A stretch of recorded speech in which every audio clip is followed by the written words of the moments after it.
Lá vem o nosso analítico. O que acha da tese de Kant de que a existência não é um predicado real? E quanto a existência necessária? São duas perguntas diferentes, né? Você está me fazendo só perguntas fáceis, né? Bom, o que eu penso, particularmente, independente de Kant, sobre a existência não ser um predicado real. Eu acho, particularmente, que esse predicado da existência é um mar de confusão, inclusive na filosofia analítica, inclusive naquelas teses relacionadas a Russell, aquele cara lá dos mundos da fantasia, que tem coisas mais reais, ou mais existentes e menos existentes. Aí ele fala o Saci Pererê, é Mendongue o nome do cara, o Saci Pererê é mais existente. Ele existe, mas ele existe no mundo da criação humana. Aí ele existe no mundo da criação humana, tem a coisa que existe, né? A pessoa, você que está me ouvindo, você existe. Aí o personagem existe enquanto personagem, então a existência dele é de grau um pouco menor. Aí você tem o quadrado redondo, que existe também, de alguma forma, só que num grau de existência ainda menor, etc e tal. Eu acho que toda essa discussão é uma confusão do caralho, que seria solucionável se a gente admitir que, na verdade, tem 3 graus, não de existência, mas haveria 3 graus de aquilo que compõe o processo perceptivo humano. Tem a coisa independente do homem. Por exemplo, se você tem alguma coisa emitindo vermelho no seu olho, é porque tem alguma coisa lá emitindo alguma coisa que a sua interpretação quer dizer, o seu cérebro está processando os dados da informação da emissão do que ele estiver emitindo para você, e a imagem vermelho vem como resultado. Então, veja, eu precisaria de um pouco de Protágoras para entender o que eu estou falando. Uma coisa é o que está para trás da percepção e emitindo dados que são interpretados para vocês, que gera a imagem mental. A segunda coisa é a imagem mental que você está avaliando. Quando você está dizendo, estou enxergando vermelho, ou esta coisa é vermelha, na verdade você está falando da coisa que existe independente de você, mas o único lugar que você alcança é aquilo que você percebe. Dessa forma, toda vez que você estiver falando, você está falando sobre o prisma. O que eu quero dizer, o que eu estou defendendo é que todo ser humano que não admite o realismo indireto, para mim, é um bocó. Eu diria mais. Todo ser humano, quando ele filosofa muito, ele acha que ele vai inventar a roda. Mas o ser humano comum, ele admite o realismo indireto na largada. Ela sabe que o mundo é assim. Ninguém precisa ficar discutindo isso, porque normalmente as pessoas tomam isso como dado. Porque a maioria das pessoas já se converteram a materialistas há muito tempo, inclusive. Elas só não se dão conta e só não refletem sobre isso. Mas então o que eu quero dizer para você é, uma coisa é o objeto lá, independente do sujeito. Outra coisa, que é aquilo sobre o qual eu falo, que é a percepção que a gente emana a partir do contato com o objeto. Então, quando eu estou falando o objeto é vermelho, o que eu estou falando, na verdade, é sobre a minha percepção do objeto, que é alguma coisa lá que eu não entro em contato com ela. O que eu estou advogando aqui, portanto, é realismo indireto. Então, há um objeto independente do sujeito, essa é a ideia de realismo a que eu me refiro. Há um objeto que ele é completamente independente, ele não existe dependendo de você, ele simplesmente é e não liga para você.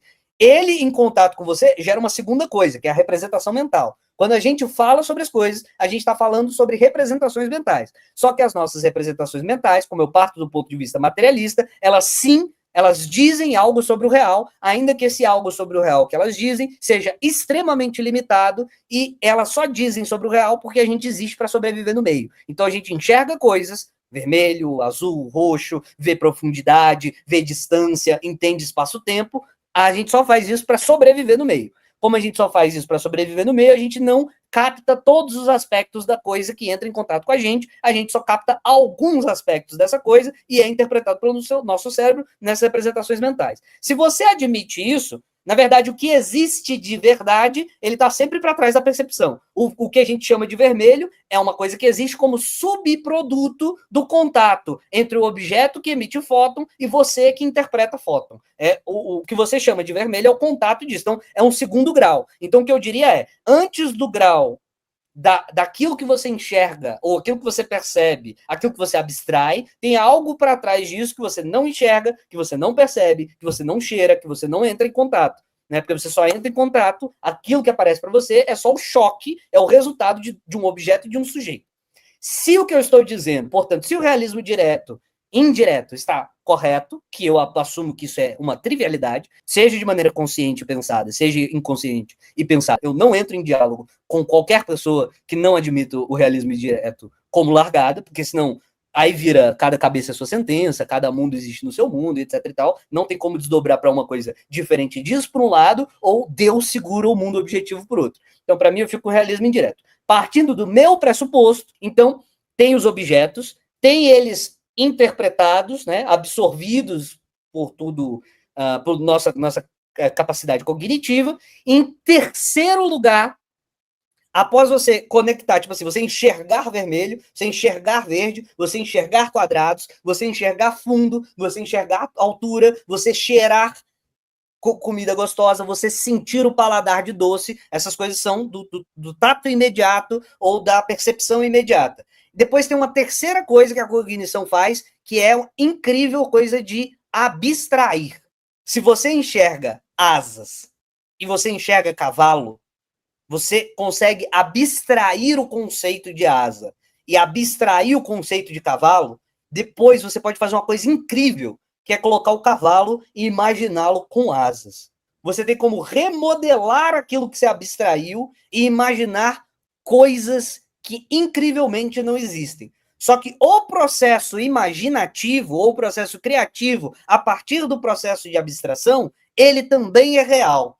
Aí, nesse sentido, eu diria que aquela discussão toda do Russell sobre o rei da França no momento que não tem rei na França, porque é a República, o rei da França é careca, é uma coisa que não poderia ser predicada como verdadeiro ou falso, eu acho isso completa maluquice. Porque aí, na hora que você for falar que o rei da França, o atual rei da França é careca, você poderia sim predicar isso como verdadeiro ou falso contextualmente. Você podia dizer, o atual rei da França, na obra Reis da França Existem, ele é careca. Como você lê na página 14 do Reis da França Existem. E aí você consegue dizer coisas óbvias, como é verdadeiro que o Homem-Aranha foi picado por uma aranha e atira teias.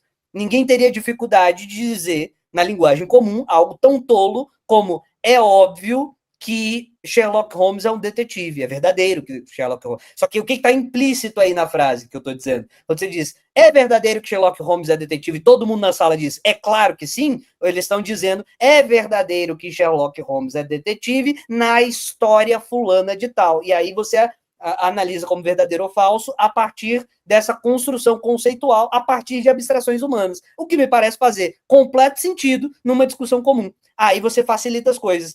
Dito dessa forma, eu vejo como a questão colocada a respeito da existência, ela é mal colocada de uma forma tão evidente na história da filosofia inteira, desde Parmênides, certo?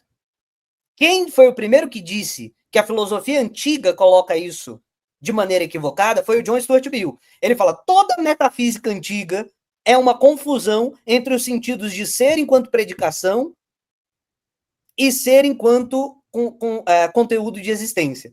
Como as pessoas confundiram isso, Platão ficou lá, não, mas aí a forma absoluta que existe, mas que é enquanto predicado, aí o F de não sei o que, essa conversa mole toda, segundo o primeiro que falou isso foi o John Stuart Mill, essa confusão toda é uma confusão semântica, porque em grego o verbo ser, ele não distingue ser de existir e ser no sentido de cópula do ponto de vista gramatical e do ponto de vista semântico, como essa ponte para fazer. Enfim, eu acho que isso é um erro que está sendo cometido até hoje dentro da filosofia analítica, que gera uma bagunça do caralho em toda discussão séria sobre as coisas, porque para mim é óbvio que é verdadeiro que Peter Parker foi mordido por uma aranha e ninguém fica de cabelo em pé ao ouvir uma frase como essa. Todo mundo entende, e todo mundo entende por causa, eu acho, que tem um problema entre as pessoas identificarem as coisas como elas são, independente do sujeito, aquilo que aparece à percepção, que é o que de fato a gente comunica, e a capacidade abstrativa humana, que é capaz de criar coisas